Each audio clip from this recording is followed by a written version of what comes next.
We are just 1 month away from the start of the Premier League season. The Euros is over. We won't talk about what happened on Sunday. Let's talk about Fulham.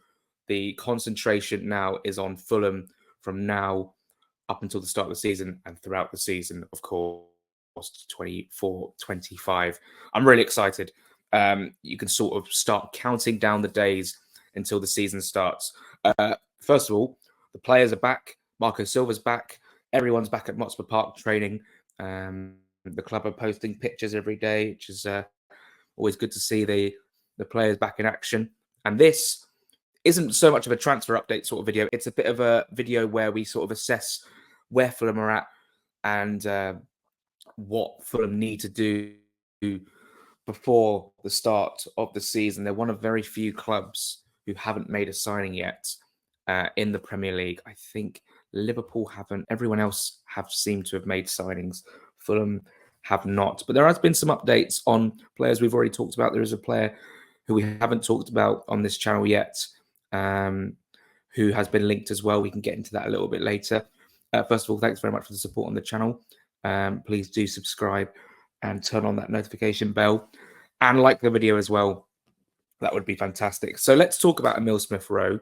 There's been a few updates over the weekend and yesterday. We record today on Tuesday, the 16th of July. A source that, you know, when you look at the account and you look at the name of the account, you think that's just a football Twitter account, but you look at their actual profile and they're followed by all the right people, people that you want following that sort of account. David Ornstein, Jack Rosser of The Sun, and the like. And they've given a more detailed update on Emile Smith-Rowe. There was a bid over the weekend that was put forward to Arsenal from both Fulham and Palace, but it was rejected by Arsenal. And he tweets, from what I understand, the first bid was close to Arsenal's valuation. Fulham preparing their second bid. So it does seem like Fulham will go back in for Emile Smith-Rowe. It does seem like he is a prime target for Marco Silva. The player has spoken to Marco Silva and prefers a move to Fulham, but Palace are still in the picture. So it looks like we're favourites. I did say that a few days ago. It looks like we are more likely to land Emile Smith-Rowe than Crystal Palace. But, of course, we need to meet that valuation that Arsenal want. And Fulham need to come to an agreement with Emile Smith-Rowe over personal terms. But apparently, given that Marco Silva's spoken to him, that might not be so much of an issue. It's just the fee that needs to be sorted out. So we're a month away and no signings as of yet. Paulinho is gone. And yeah, I think if you're a Fulham fan, you might be quite worried. We've sat here a couple of summers ago and last summer in a very similar situation. Not enough bodies in, and of course pre-season has basically started already for Fulham in terms of just at Motspur Park, but in terms of the tour out in Portugal and then going to Germany as well. Marco Silva will definitely want numbers in the door by then. So two players in Andre and Emile Smith-Rowe. It does seem like those are the two main targets that Fulham are trying to get over the line at the moment. Let's talk about a new player who has been linked over the weekend. Now, it's not the most incredible source, but it's enough to maybe talk about. His name is Richard Rios. I can't say that I've ever heard of him. However, he was in the Colombia squad for Copa America and played quite a few minutes and actually scored. He scored in the 5-0 win Colombia had over Panama a couple of weeks ago. They lost, of course, in the final to Argentina. He played 89 minutes. He plays for Palmeiras in Brazil, and he's a 24-year-old central midfielder. Apparently, a lot of people have been raving about his performances of late, especially in the Copa America. And, you know, I can't sit here and comment on a player that I haven't ever seen play. But again, it does look like the midfield is what Marco Silva is looking to patch up as soon as possible. That's about 4 or 5 central midfielders that Fulham have been linked with.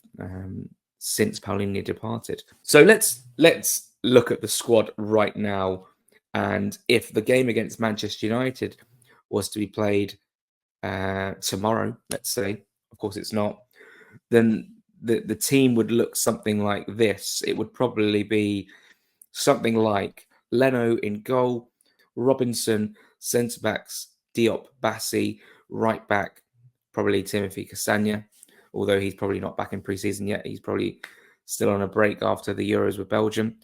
And then you get into midfield and you've got, it would have to be Harrison Reed starting at central defensive midfield, and then maybe Sasha Lukic, and then Andres Pereira. And then the forward line would be Iwobi, Harry Wilson on the right, Iwobi on the left, and Rodrigo Muniz. Of course, Willian's still now a free agent. Again, doesn't look likely he's going to be re-signing with Fulham. And then you've got players on the bench like Adama Traore, Luca De Fugaro, Stephen Bender, now that Marek Rodak's gone as well. Jay Stansfield, of course. I was about to say Bobby D. Cordova-Reid. He's no longer at the club. So it's evident that Fulham now are light on numbers. Of course, Kenny Tete will be on that bench. There's still players like Tim Ream, Tom Kearney, Josh King, perhaps, Raul Jimenez, and Carlos Vinicius. So it looks light right now. That is obviously a worry and something that the board and Marco Silva will be looking to address ASAP. That there is obviously some tension I've been seeing on social media. Like there is, every fan base has their worries every summer about the squad turnover for the new season. But being one of the only Premier League teams not to make a signing yet is obviously worrying. You've got teams who will compete with Fulham next season, even the newly promoted teams in Southampton, Leicester, and Ipswich. They've all made signings as well. But the caliber of players that Fulham are going after, these are good players, and they will upgrade the squad. So, Manchester United in a month's time. Manchester United played a friendly yesterday and actually lost. They lost in a friendly against Rosenborg of Norway by a goal to nil in the last minute. And of course, their team is obviously without some key stars after the Euro 2024. But they still have the likes of Rashford, Mount, Hannibal played, Casemiro played, Wan-Bissaka, Johnny Evans all played as well. And they will have a very good squad, I'm sure. They've just signed Xerxes, of course. They've got Højlund, they've got Bruno Fernandes. Of course, we will preview that game, the week leading up to it. But are you worried as a Fulham fan? Are you worried about the situation? It's obviously good to see the squad back in pre-season training, but you would imagine by now Marco would have wanted a couple in the door. We're just a couple of weeks away from the Benfica game, and then a week after that, Hoffenheim, and then it's the start. It's the start of the season. So we're just 4 weeks away from it all kicking off. But yeah, in terms of even outgoings as well, there's been a couple of murmurs about Carlos Vinicius being sold, but Fulham will have probably quite a few youngsters in pre-season to make up the numbers and to see if they're good enough to maybe compete with the first team this season. I'm expecting the likes of Josh King, Dibley Diaz, Jay Stansfield to all be with the first team. Who knows, even maybe hat-trick hero Callum Osmond might even get a shout after his hat-trick against Spurs in the Premier League trophy final at Craven Cottage. That was such a brilliant game to be at, actually. And Osmond definitely would have caught the attention of Marco Silva, who was actually there that night with that hat-trick. Andre, of course, like I say, on paper looks the most likely to get over the line because Fulham have been working on that deal for quite some time now. Emil Smith-Rowe, we're now locked in talks with not only the player, but with Arsenal. So things are picking up. It's obviously an anxious time to be a Fulham fan. It wasn't as anxious as it was last summer, where literally every day you'd see Mitrovic being linked and Willian being linked and Marco Silva being linked. And it was a bit of a nightmare for the fans to sort of have to sit through all of that. But in terms of lack of activity, lack of incomings, lack of rumours. It does, especially as the days start to tick down towards the start of the season, it does start to worry fans, of course. Fulham, like I say, that the 11 I just sort of read out, it's a decent 11. Rodrigo Muniz is obviously really impressed after a really good spell last season. Can he continue that form into the new season? He was linked with the likes of Chelsea earlier in the window, and Spurs, and that's all obviously gone quiet now.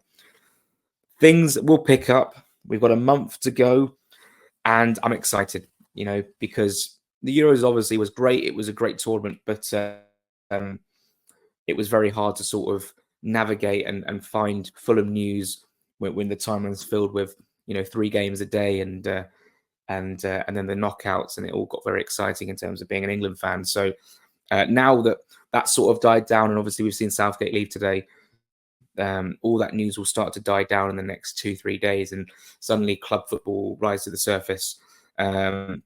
Of course, teams in the Football League have already started their pre-season campaigns. A couple of Premier League teams have already kicked off. West Ham played yesterday as well, and like I said, Manchester United did as well.